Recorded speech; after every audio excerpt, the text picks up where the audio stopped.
Good morning friends. आज हम sociology का मैक्स वेबर की अवधारणा सत्ता यानी कि सत्ता की अवधारणा देख रहे हैं। सत्ता जैसे कि हमने इसको शॉर्ट रूप में देखा था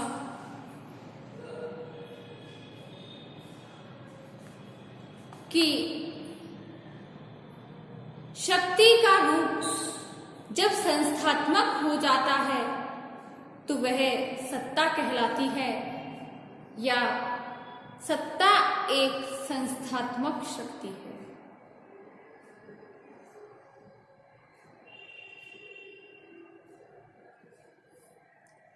अब हम देखेंगे कि सत्ता कितने प्रकार की होती है, यानी कि टाइप ऑफ ऑथोरिटी। ऑथोरिटी को 3 भागों में डिवाइड किया है: वैधानिक सत्ता, परंपरागत सत्ता और चमत्कारिक सत्ता। वैधानिक सत्ता, वैधानिक सत्ता क्या होती है? वैधानिक सत्ता वह है जिसमें व्यक्ति स्वयं अर्जित करता है या अपनी पढ़ाई करके स्वयं अर्जित करता है। इसके लिए कुछ आयोग हैं, जैसे कि एसएससी है, आरपीएससी है। इसके लिए सरकार ने कुछ आयोग बना के रखे हैं जो कि कर्मचारियों का चयन करके उस पद पर उसको प्राप्त करवाते हैं।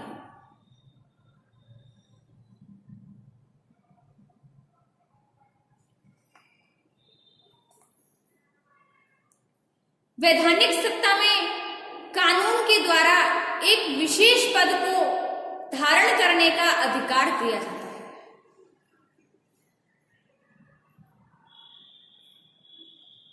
जब कोई व्यक्ति एक जिलाधीश, न्यायाधीश के रूप में नियुक्त किया जाता है तो उसे कानून के द्वारा कुछ ऐसी शक्तियां और अधिकार प्राप्त हो जाते हैं कि जिनके द्वारा वह एक निश्चित प्रणाली के अंतर्गत दूसरे लोगों को एक विशेष ढंग से व्यवहार करने के लिए बाध्य कर सकता है। और समाज में जिन लोगों के पास वैधानिक सत्ता होती है उनका चुनाव एक विशेष कानूनी प्रक्रिया द्वारा किया जाता है।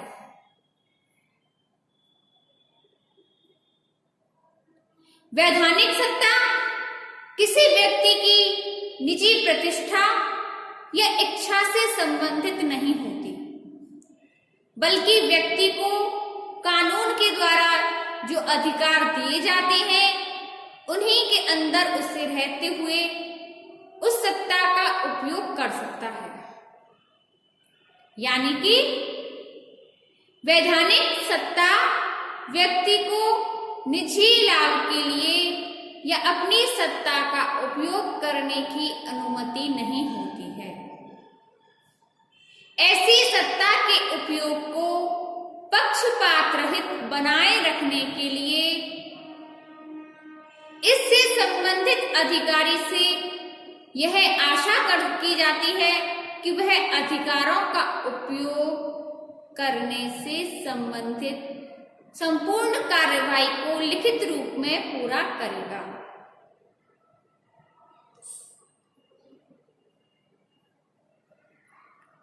अब आती है हमारी परंपरागत सत्ता। परंपरागत जो कि परंपरा चली आ रही है, जैसे कि अतिथि आते हैं तो उनका आदर करना, सत्कार करना, उनकी आवभगत करना, ये हमारी क्या है, परंपरा चली आ रही है। जैसे कि हमारे पहले इनका पूर्वज करते थे और अब हम इनका अनुसरण करते हैं।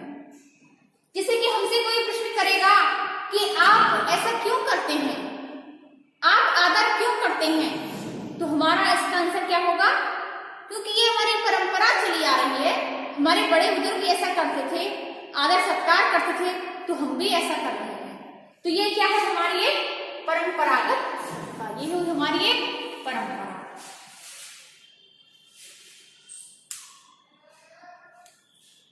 जब कोई व्यक्ति परंपरा के द्वारा स्वीकृत पद पर आसीन होने के कारण उसे कुछ विशेष अधिकार प्राप्त होते हैं,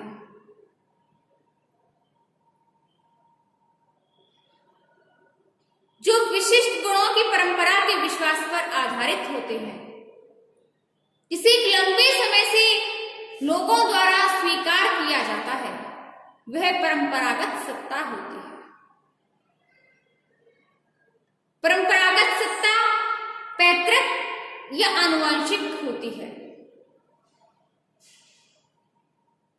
इसे धारण करने वाले व्यक्ति या व्यक्तियों को कोई निर्णय लेने के लिए विशेष अधिकार प्राप्त होते हैं और इन निर्णयों को, इन नियमों का उल्लंघन करने वाले व्यक्ति को सामाजिक आधार पर कठोर दंड दिया जाता है।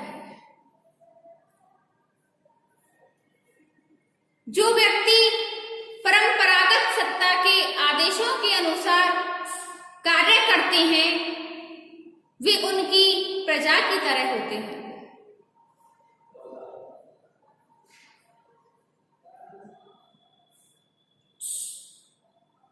परंपरागत सत्ता के आदेशों की अवहेलना से उन्हें दंड का प्रावधान होता है। अब आती है हमारी चमत्कारिक सत्ता। चमत्कारिक सत्ता वह है जिसमें कि चमत्कार देखे जाते हैं, ईश्वर में विश्वास रखा जाता है, जो कि किसी बाबा या फकीर के पास होती हैं, वो झाड़ फूक में विश्वास रखते हैं, वह होती है चमत्कारिक सत्ता।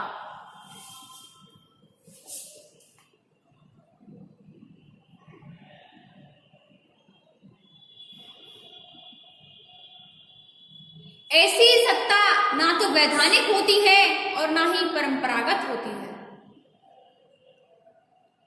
चमत्कारिक सत्ता का समाज में एक विशेष सत्ता के रूप में प्राप्त होती है। व्यक्ति की चमत्कारिक शक्ति चाहे वास्तविक हो या काल्पनिक, क्योंकि जिस व्यक्ति के पास चमत्कारिक सत्ता होती है वे उसे दैविक शक्ति मानते हैं, जिसकी सहायता से सभी तरह की सफलताएं प्राप्त की जाती हैं।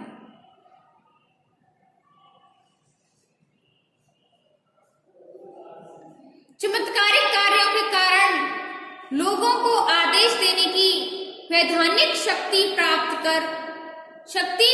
कर लेना चमत्कारिक सत्ता कहलाता है।